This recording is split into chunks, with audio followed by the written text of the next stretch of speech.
নমস্কাৰ মৰমৰ শিক্ষাৰ্থীসকল আজি আমি শংকৰদেৱ শিশু নিকেতনৰ পঞ্চম শ্ৰেণীৰ ইংৰাজী বিষয়ৰ day by day I float my paper boats কবিতাটো আৰম্ভ কৰিম। Day by day I float my paper boats one by one down the running stream. Day by day মানে হৈছে সদায়, ডেইলি। সদায় মই মোৰ কাগজৰ নাওখন উটুৱাওঁ। One by one down the running stream, তললৈ বৈ থকা পানীৰ সোঁতত এখন এখনকৈ মই মোৰ কাগজৰ নাওখন উটুৱাওঁ। ওৱান বাই ওৱান মানে এখন এখনকৈ বা এটা এটাকৈ। In big block letters I write my name on them and the name of the village where I live.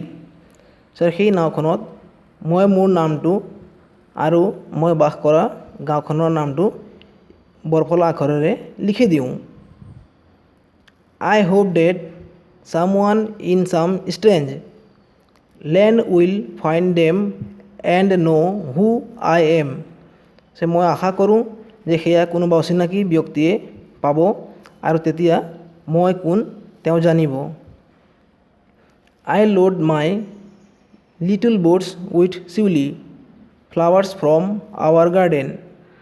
আৰু কবি কি কৈছে, সেই নাওখনত আমাৰ বাগিচাৰ পৰা ছিঙি অনা শেৱালি ফুলকেইপা তাত লোড কৰি দিছোঁ বুলি কৈছে। চিউলি মানে শেৱালি ফুল।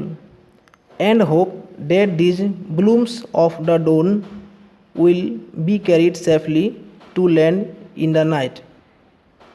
দুকমুকালিতে ছিঙি অনা সেই ফুলৰ কলিবোৰ ৰাতি যেন নিৰাপদে থাকিব, এইবুলি কবিয়ে আশা কৰিছে।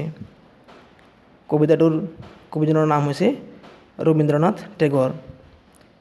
ভিডিঅ'টো ভাল লাগিলে তোমালোকে লাইক, শ্বেয়াৰ আৰু কমেণ্ট কৰিবা।